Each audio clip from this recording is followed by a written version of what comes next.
Hey guys, this is Boys and Ghouls Film Review. I'm your host, Sarah Stephenson. This is my co-host, Mike Stephenson. Hi guys. And tonight we're reviewing a direct-to-video movie called Space Chase that was released in 1990. Isn't that right, Mike? Something along those lines. Now, actually, I normally do this part at the end. This movie may have been released directed to video, but I've had a look on Amazon, eBay, and different places.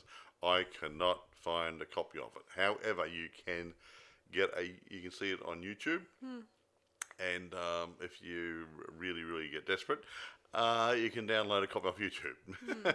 So Yeah. I don't normally say that, but I've looked at all the other places that I don't think you can get anywhere else. Yeah, true. Okay. And just so you guys know, they used a lot of other sci-fi influences in this movie. Yeah, they took a bit from here and a little bit from A bit from there. column A and a bit from column B. As an example, Star Wars, Battlestar Galactica, Star Trek. What do you name it? And they took a leaf out of the Ed Wood Jr. School of filmmaking when they went to make this production. Roughly. No, I'm not knocking Ed Wood or the guy who made this. I Yeah. mean, this is a very very low budget movie. Exactly By so. looks of it. So what it is what it is with a very low budget. Okay. Quite. Yeah. So I'm not going to bag it, but it's just it's if you're going to watch it, don't expect a world class movie. Okay. Exactly so. Now, do you want to? I'll go through the producers, directors, sort of stuff, and Yeah, whatever, exactly. blah, So, blah, blah. but I don't think I think that it's another do it all by yourself by the Well, book. yeah, type I movie. think it's more of an independent sort of thing by the looks of the thing. A guy called Nick Kimaz, I think it's right pronunciation, Kimaz. He wrote the screenplay, well, story and a screenplay, whatever. He directed the movie as well. And produced it too. And produced it properly. I couldn't find that information when I was going through the notes. Now the special effects was done by Rob Main. I don't know Rob Main, but it was low budget. He was struggling with money to do whatever. So what he did was pretty good. Yeah. For what he had. Yeah. Okay. Now the actors. Barry James Hickey plays our hero and lead actor, the lead male. Plays Ryan Chase, hence the name of the movie, Space Chase. Yeah, he reminds me a little bit of Han Solo Han because Solo he's a is, bounty yeah. hunter. He likes gambling Stuff like that. And you got an offsider, co-pilot. Yeah. And now that's not a dog creature. No. No, he's a chameleon. His name's Art. Chameleon Noid or whatever. Yeah, chameleon. Barry plays Ryan Chase. Now, Patrick Coon, I think it's the right pronunciation, plays Art the chameleon, his assistant. Lee Korff plays a Dr. Chrome. He's the lead bad guy. Yeah. Something like, somewhere like an Emperor Palpatine sort. That's how I guys. see it too. Yeah. Okay. Now, the good bits. A lady, very nice, pretty lady, called Tracy Hart, plays Aurora. Now, she's a tomboy daughter of a Dr. Ingram who gets kidnapped by Dr. Chrome's people. Exactly. Now, she's sort of like the, a bit like, strong Princess, a woman type. a bit like Princess Leia sort of character, go out there, isn't afraid of a fight, and she'll fight for what she wants, and she take on the bad guys in the battle and whatever. Now, she has a sister. Julie Nine plays Romany. Eye candy. Eye candy, looks like a model, so that came out of a beauty parlour, and pretty damn useless to everybody. But that's the role, obviously. I'm not knocking Julie, but that's it. So you had the tomboy daughter and the girly daughter. Yeah, and if you guys are wondering which one he's interested in, it's the tomboy one. Yeah, of course. She's interesting, got character, and whatever. Yeah. So anyway, I imagine a lot of people when they were filming this probably be asking, the director Nick, they probably asked him why didn't he fall for Romany? She was Well, yeah, but practically the problem is all an airhead. beautiful and all that And stuff. he doesn't want an airhead. He wants a real woman. Yeah. Yeah. It's just exactly what most people have asked me when I was doing Attack of the Cat People. They asked me about the relationship between the female lead and the male lead a lot. Exactly. Yeah. It's like when I go on a holiday somewhere really special. I'm going to spend big dollars. I want to go on a holiday where I can see something new and learn something. I don't want to sit under a palm tree drinking. I can do that at home. Yeah. So some brain food. Anyway, Exactly. moving right along. Anyway, moving on. John Wilcox, he plays Dr. Ingren. Now, he's an inventor, a doctor, a really nice guy. He gets kidnapped by Dr. Chrome's guys. And didn't you say something to me about his acting is rather Can terrible? I get on for a minute? Okay. Okay? You do this to me every time I'm talking. You sort of talk over me, and Well, I'm just asking you because you were No, telling me the other I day might, that his acting is very, really bad. No, I didn't say he's acting very, very bad. Can I actually finish what I'm talking about, and I'll actually expand on it? Sure. Thank you. Now, actually, he plays Dr. Ingren. Like I said, he gets kidnapped by Chrome's people because he's a member of some sort of energy source that Chrome wants to run his droids, whatever. Yeah. Now, this John Wilcox, not a bad guy, does a reasonably good role, but his acting seems a bit stagey to me. I don't know about the other people, but he got this sort of I wouldn't know what's the word. Yeah, but they're like stagey. I don't think he doesn't come over as comfortable in front of a camera. He's more of a stage actor, I think. Can't find information on him. That's the gut feeling I get. But he didn't have a big role. His daughters had the bigger role.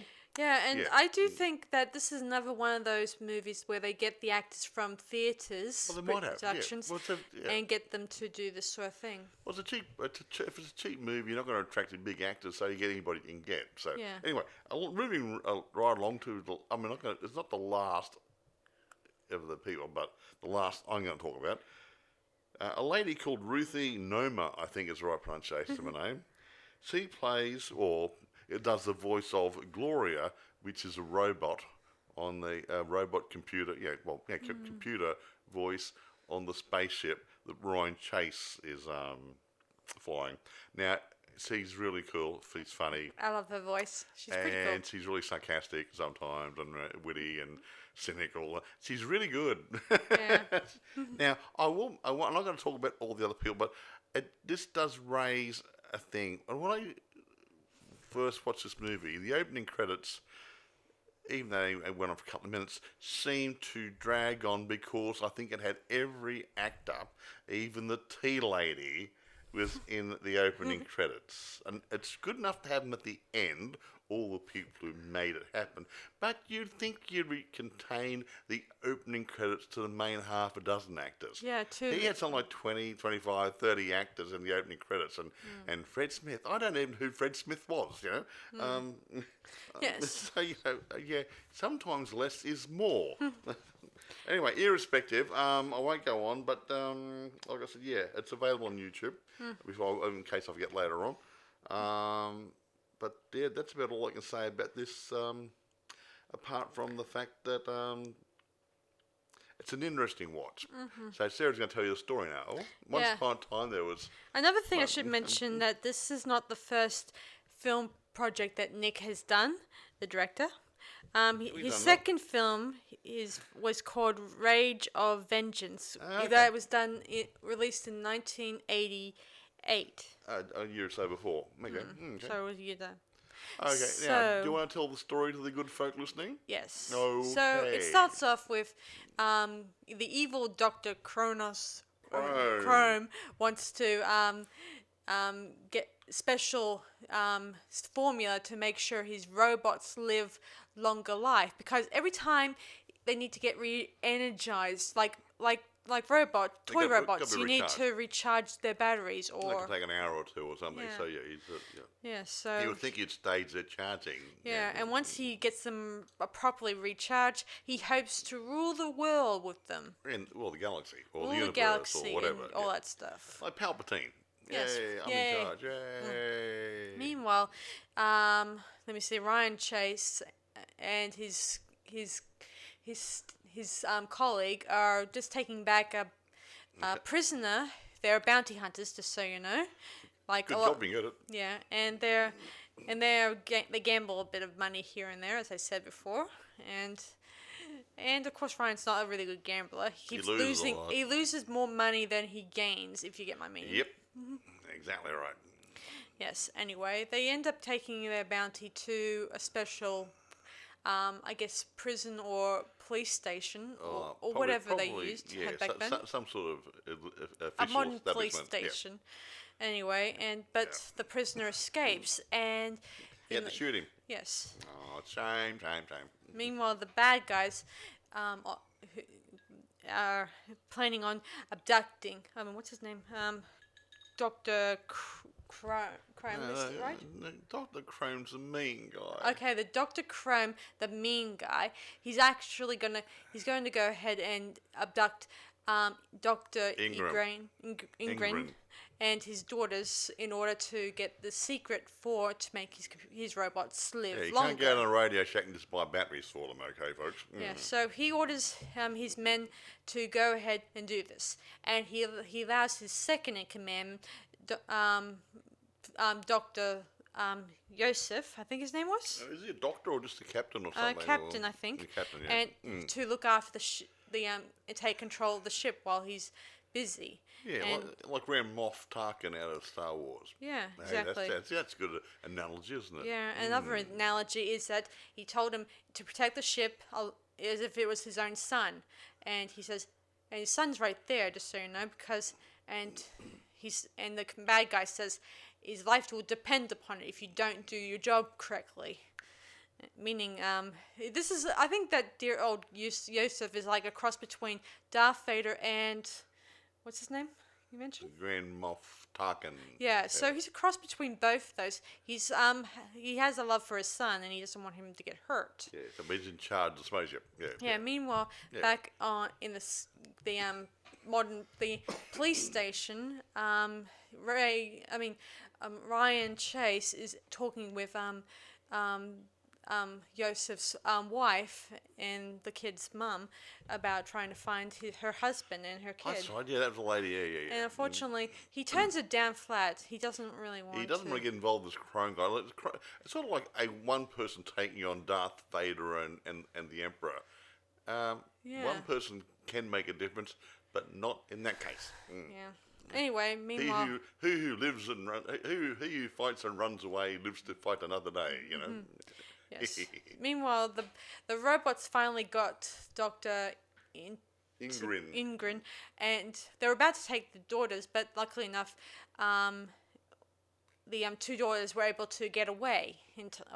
And eventually they get onto Ryan Chase's ship. And Ryan's saying he wasn't too thrilled to see them there at the beginning of this I would've movie. He doesn't really like females because He was married to one. yes, and he divorced from that one. Yeah. And he's Wonder not. why. Yes, I think that Gloria is trying to set him up with one of the girls. I'm not sure. Well, I like to think she is. Or And- both of them. Oh yeah, freeze them. Hey, don't be rude. Anyway, Ryan refuses at first, but after a quiet persuasion, or peaceful persuasion, he was able to convince them that maybe they can go to someone who's much more better to do the job. So they go down to a special Rebel Alliance type place who will be gladly to help them out, but unfortunately they turn them down because they don't have the efficient manpower to help them. I think they'd been a Rebel Alliance type guys. What do you reckon? That's gut feeling. I have a gut feeling, yes, I Yeah. agree with you, Mike. And of course, these guys, they turn them down because they don't think it's good enough cause to just help. Go ahead, do this. And they have limited resources, and they don't want to waste them. Yeah. Yes. Anyway, moving on. So Moving as the right girls along, as the girls leave the special base, one of the girls named Romany. Romany, the blondie looking one. Yeah, the airhead one. Well, you know, that's a good description of it. He's like, oh, my nails. Yeah, that sort of stuff. Yeah. She gets abducted, and So that leaves us with the tomboy girl we stick with throughout the movie. She's nice. I like her. She's my type of girl. She's kind of cool. Yeah, she is. She's good. Good value. Yes, so Anyway. Aurora, that's her name, just so you know. Aurora. I think that name was taken from one of the Star Trek characters. You know, I think there was that's Uhura you're thinking of. Oh, sorry. Sorry, guys. Yeah, is that the dark lady who was communications or something or other? Yeah, something like that. So anyway, they eventually get onto their mini ship and head off to the bad guys' headquarters. To feed the wizard, the wonderful. Sorry. Yes. Okay. Anyway, they then disguise their ship as one of the enemy ships. It is using one of those. Some sort of a imaging thing. Yeah, some kind of not cloning. I mean, it throws an image in front of the spaceship, so it looks like one of the other guy's spaceships. Interesting concept. I agree. I mean, you drive down the road, an old little VW, and you put a little image out the front, make it look like a big Ford. Yeah, I can see that. Or a magician's trick, Smoke and mirrors. So anyway, they go on to the big spaceship, and they go on board, and they find the Doctor. I don't know. I can't really say his name. Which one? Dr. Ingrin. Ingrin, the and one who's the prisoner. Romany. Sorry, I can't really pronounce their names properly. Romany. I'm sorry, guys. I'm really bad. I mean, terrible with names. Just say Barbie. Okay, Barbie. Okay, right. Barbie. Think of her. Yeah, okay. Barbie instead of Romany. So anyway, they get them out. They even run across Yosef's son, who helps him out for a bit, but he then scatters off and do his own business. Yeah, he's not real sure which side to take. To follow the dark side or the light side. Oh, whatever. So anyway, they then get trapped by the bad guys, and they were forced into confinement. So, and this is where, in one of the other scenes, Dr. The good doctor. Dr. Ingrin. I think it's smiling. Grin. Ingrin. Decides to help the bad guys, with their formulas thing. So he does. And Ryan was able to watch, this upcoming experiment because his dad, as it turned out in the beginning of this movie, turns out he used to work on the similar formula. His dad was a fellow scientist with Dr. Ingrin? Yes. He worked with Dr. Ingrin and the other evil doctor and all that. But the evil doctor decided, hey, I want to rule the world with this power, and he broke away. He obviously a megalomaniac to the 10th degree, Yeah. So anyway, So we then get to see for ourselves what this machine does. By them using a human being, and when the human being goes into the machine, he turns into a human shish kebab. Yeah. Hey, it did. Yes. It didn't look real good. No. Yeah. So with great power comes great responsibility. No. So they return to their cell with the promise by the bad guy that they'll be set free, which I doubt, to be honest. He lies. And anyway, the head bad guy says to Yosef that they'll soon rule the world, all that stuff. If I rule the world. Sorry. And Yosef talks to his son, and his son wants to go home to his mum, but Yosef says that his wife didn't want him around, and of course, sad. But the boy says that's a lie. Mother loved us both, and of course, Yosef gets fed up with his son and tells him to go to his room. Well, as a good father would. Eventually, but he goes and decides to release the prisoners instead, realizing that they're going to get killed anyway. Yeah, bugger. Soon enough, it's a bit of a sort of a cat-mouse chase in this whole thing.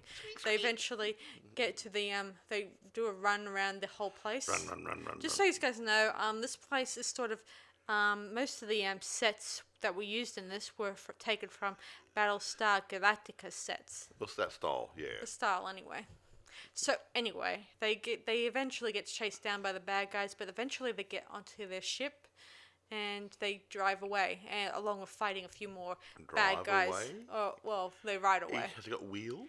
Nope. No. Yeah. They ride away anyway, and they eventually fight off the bad guys as best they can, and when they also heard from Yosef's son that they will be invading their galaxy very soon, hopefully. I got nothing, but it was a slow day, you know. Yeah. Yeah. Yeah. So Ryan has only one thought to think about. He has to go back to the bad guys' ship and explode it, even though they're a very small ship and they don't have very much manpower or I saw power. Luke Skywalker drop a little buddy torpedo thing down the ventilation shaft and blow up the Death Star. Yeah. Okay. Well, anyway, he has some special grenades or bombs in his, in possession that could blow the whole place up. Yep, okay. Hopefully. So anyway, who says you can't be able to destroy a single person at a time? Something like that, Ollie. So anyway, so they get to there, and again they disguise their little ship again, and Ryan sneaks aboard very quietly, of course, at first, but then he gets spotted by some of the bad guys, and it took them a while to realize that the ship has to leave the docking bay because the hologram image on the ship, it was fading, so they had to leave the big ship to in order to fight off a few more horrible fighters. When they give you the ships, eh? Yes. Yeah. Yes, I know. Anyway, soon enough, reinforcements arrive in the form of those Rebel Alliance guys. They start fighting. There were a lot of gun, all that stuff. Yeah. Han Solo would have loved it. Yeah. Oh yeah, he would love it. So anyway, eventually, Ryan loads his last few bombs on the big ship, and he was able to return back onto his little ship and get away. Yep. And this. Let's get the ship out of here. Yeah, of course, again, they do a little bit more bam, bam, thank you, ma'am, whatever. Hey, don't be rude. Well, anyway. There might be kiddies listening, okay? True. So, anyway, he gets it after things quiet down, he then gets the news from the good guy, Dr. Ingrid, who tells him that his father was murdered by Dr. Chrome. Yes, and that he didn't tell Ryan because he was worried about him going to head off and get himself killed. And do something stupid.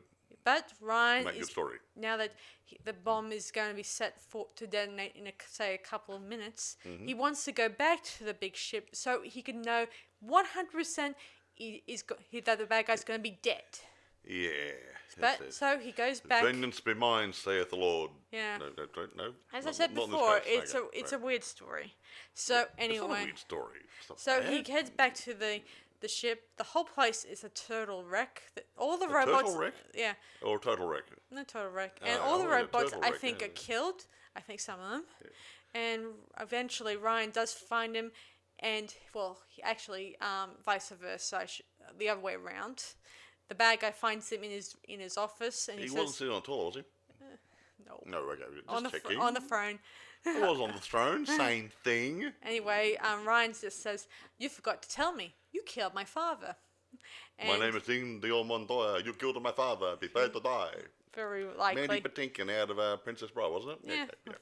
But anyway, he tries to at first bribe him, or not bribe him. He suggests, "Don't harm me. I'll give you everything you want. Money, power, all that stuff." But he then tries to shoot him. In the process, we end up having another little brief chase. And we soon head into the special chamber that has the special machine that can regenerate the that's how much. Yes. Soon enough, Ryan has him trapped inside the machiney thing. And he turns the power on. Yes, and meanwhile, just before he turns it on, Yosef, the bad guy's second appears, and he just shoots one of the robots, and he's very badly injured. He's not walking really well. I suspect that he might have got injured during all the battling. Anyway, Battle is a good word. Battling. eventually, Battling. Ryan turns back to the evil bad guy and turns on the machine, full power. And soon enough, we see Melting, honey, Flem, I'm melting. Oh, what a we get a good glimmer of what became of him in this scene, which is I think puddle, is was it? really cool. What was he? A puddle? No. No, dust, who's no. a complete rotten out skeleton. Yeah, that's right. Yeah, that's right. I forgot. Yeah, I thought it was clever. I've seen so many movies and so many good endings like that. Yeah, Powder, something else. Yeah, eventually, Ryan turns away, and as he's walking out the door, he picks up Yosef and takes him with him to his ship. And he meets his son there because the son's already decided to go away. The good guys. So there's a family reunion. Everybody was feasting on apples and oranges and aardvarks' tongues and whatever. Yeah, that'd be gross. Okay, pomegranates. So eventually, they finally leave one last time, and the place blows up. Very nice. And Very nice. yeah, and everyone's happy, and Ryan Chase is finally, is able to get over himself and fall in love with the other girl. Aurora seems to be attracted to him by now. He is a hero who saved her daddy. Yeah, while they're lip locking, Gloria's going on. Lip-locking? Or whatever. Gloria's counting up the numbers. Playing tonsil hockey? Gloria's counting up the digits, money digits, on how much they may have earned during their missions. Yeah, missions. Hey, did he get any extra credits for killing Chrome? Maybe. Well, I think so. Yeah. How can you imagine that? Probably a lot of Well, millions. he must have go against Chrome and do something naughty. Well, he's doing something naughty and blah, blah, blah, blah. He actually killed the naughty guy. He did. No more naughty things happening. Well, not until later on. Well, I wouldn't think so. Yeah. It's a big galaxy. You never know what maybe the biggest thing might be out there. Hey, he might have a clone. Ooh. Hey, there's a good song, Send in the Clones. No. Oh, that's Send in the Clowns. Okay. Wrong song. Yeah, as I said before, this movie has taken a lot of other sci-fi stories Now we've here finished and the storyline now. Yes. Everyone's living happily ever after, going off to the sunset. Ta-da. Now, post-mortem time. Yes. Yes, will do. Yeah. I wish that this movie was a little bit more creative in the story. I mean, I like the costumes and all of these sets. I just wish that the story was a little bit more constructive. I mean, years ago, I watched this movie a while back, and I thought it was pretty interesting. But now that I've rewatched it, I feel like there's something lacking. It is. A couple of $1 million. No, you see, what I've said to you before, if this was on a really small shoestring budget, it's been made down to a price of what they had. So you can't knock it totally for that. Yeah. You remember months ago we talked about Ed Wood? Yes. Okay. I like Ed Wood Jr. Now, people say, "Oh, that idiot couldn't make a movie to save his life." It's not the point. He had very little money, no backers, didn't have any good actors. Relied on himself to write it, produce, direct, whatever. He tried. He had heart, and he tried to make it happen. And when I look at these guys, these independent guys like this Nick, whatever his last name is, Nick Kimaz. I mean, if they're doing a shoestring budget, you've only got so much money to go around. You cannot pull a rabbit out of the hat all the time. So, for what it is, if it's a low-budget movie, painted sets, I'll say average script, not a bad script, average script, and passable acting on most of the people. I mean, that guy who played Dr. Ingram, a little bit too stagey for my liking. That's what he had to work with. But I think the directorship and continuity and all the other good things weren't too bad. Yeah, quite right. Yeah. You got to look at the positives on them as well. I mean, a lot of people go, "Oh, crap, rah, rah, rah." But I look at the positives as well. Agreed. Yeah. I mean, I do wish that more than ever that there was more information we can't find too much information on this one, which is a bit shame. Yeah. I can't even find anything on the producer-director guy too much. He's an unknown quantity, so I don't know. Yeah. He may have moved on from filmmaking to something A used else. car salesman, perhaps. No, well, nothing's happened since Because I just so you 1990. guys know, they didn't use they apart from sets, they probably used ordinary locations for the Well, for, one would, yes, it saves money. like I think they probably, I'm not sure what locations they used, but they used a lot of desert scenes, a lot of They did some of those, yeah. try to make sure that they didn't have too many um, you know, overbuilt sets for their film. And they spent the money on other things like where the Dr. Chrome was sitting in that sort of viewing chair area on his spaceship. It would do a set like that occasionally, Right. and the one for the spaceship that Ryan Chase was flying around in. Yeah. That sort of stuff. That's where the money I would also go think for the that they may have sets. used a lot of. I think they used a lot of swivel chairs. You know. Yeah, the ordinary office chairs. You don't see down the bottom. No, So, but I could tell right away that Yeah. they kind of moved too, A little bit too a little much. too much. You wouldn't have wheelie chairs on a spaceship because they'd be all sliding all over the place. So, yeah. Yeah, because I kind of noticed it right away. No, that's okay. Look, shoestring budget. Look, you remember that, was it Plan 9 from Outer Space where they had the plane cockpit? Yeah.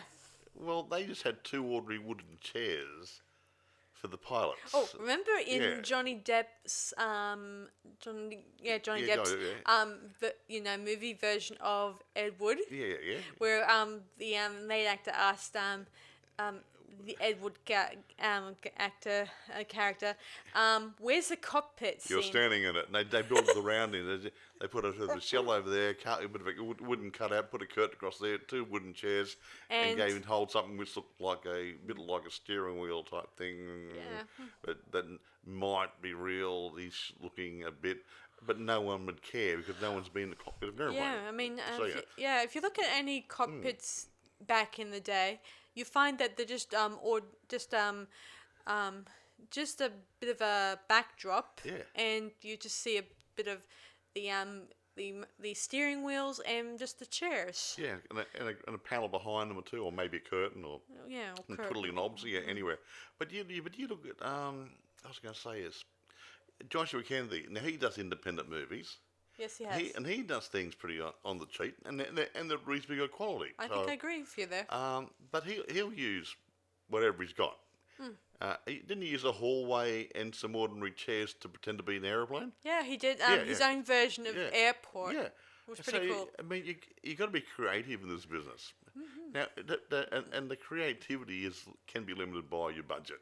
Yeah, some people have got it, and some people try harder. I mean, and then going back to 1990s, that would have been wet film, would it?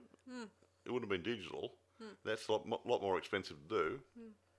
And you can't do a retail. You can't look at it. Oh, I took some footage today. I've got to get it developed. So you can't keep going back and re-putting the sets together and different things, and especially on a skinny budget. So I think for what it is, I'm not going to give it a top grading later on, but it is a good effort by all people concerned, everybody involved with it, even though it has limitations. How's that? I did think it was an awesome movie, especially the Hey, what was one Mark Hamill was in? Where he played... Laserhawk. Laserhawk. See, that's another one. That might have had a better budget.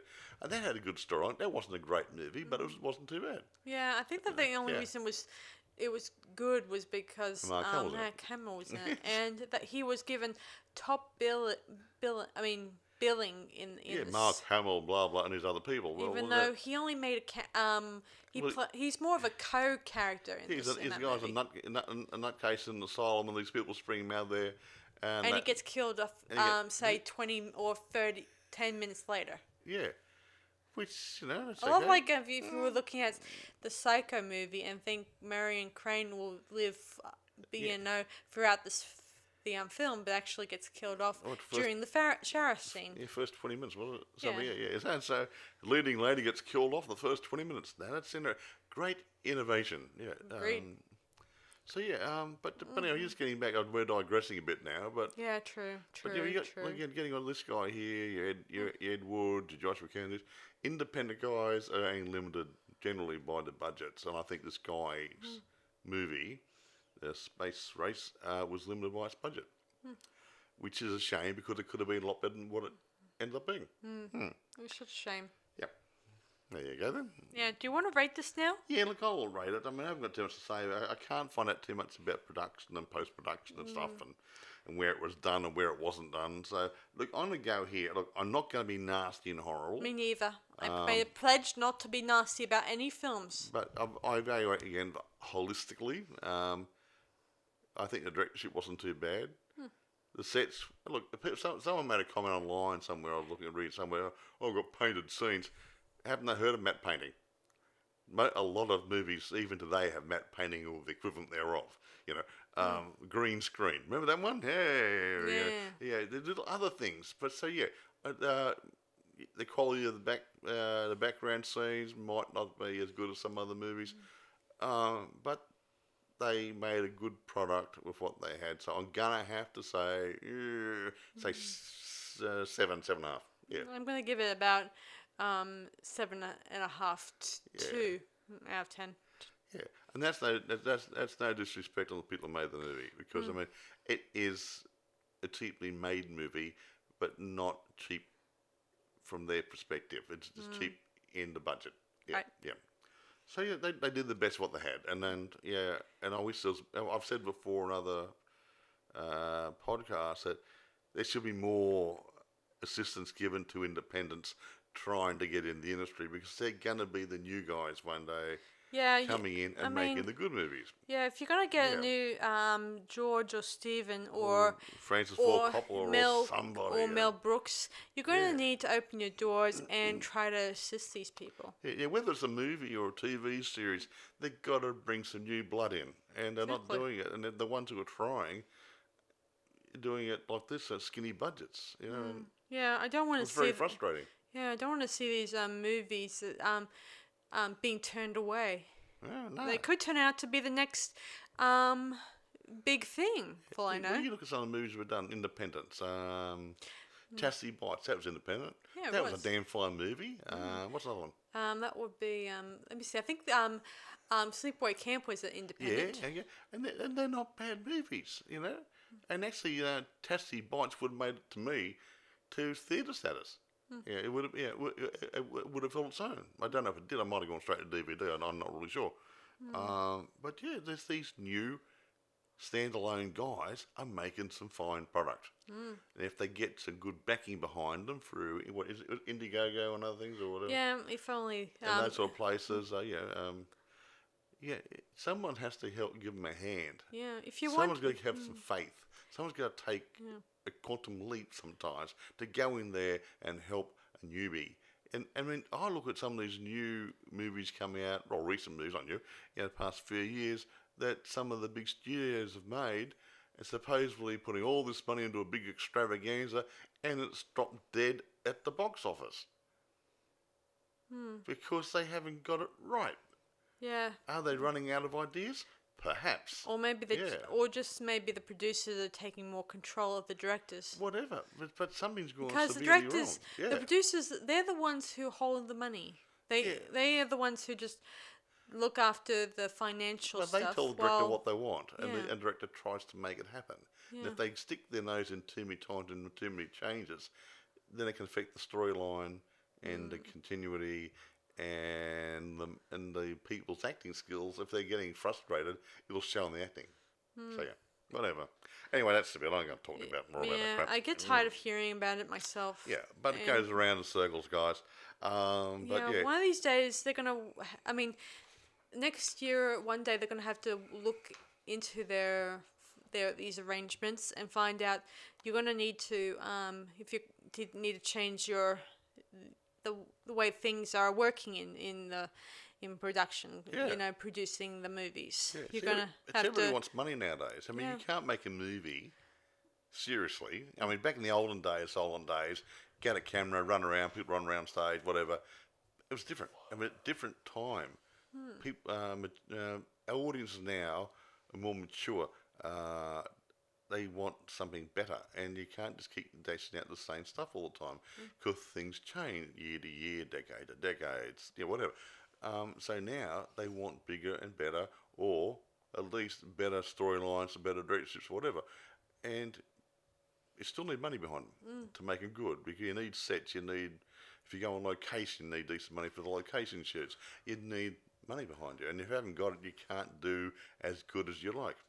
Agreed. But anyway, I think Nick Kimmans, or if that, whatever, I hope I got the name right, Nick, has done a pretty good job with his limited budget. So, enough said. Enough said, yeah. Yeah. Anyway, guys. Anyway, if you be sure to check it out, guys, when you can. Yeah, like I said, can't find it on eBay or Amazon, but it is on YouTube, and so yes, feel free, do a YouTube. I can't see it available anywhere else. So I don't normally recommend that. I like you people to buy movies or hire them. I don't know if it's around anywhere. It may be in America somewhere in some video shop somewhere. I don't know, but I can't buy a copy. Yeah. So this is about it. Before we go again, I'm going to ask you if you haven't bothered to buy a ticket yet. I advise you guys definitely go and buy yourself a ticket to go check out Brisbane Backyard Film Festival. We'll be there, and we would love to see you guys there. And that's on the 4th and 5th, is it, of December? The 4th and 5th of December. So I hope you guys will see you there. There's only, say, 2 more days, or 2 more days left to buy your tickets. Yeah, there you go then. So we'll be there on the Saturday night? Yes. Yeah, Saturday night. Yeah, so hope to see some of you local Brisbaneites there. So thanks for listening to us again, and we'll talk to you soon. This is Sarah Stephenson. And the other one, me, Michael. And we'll talk to you guys next time on Boys and Ghouls. See you guys next time. Bye. Ooh, bye.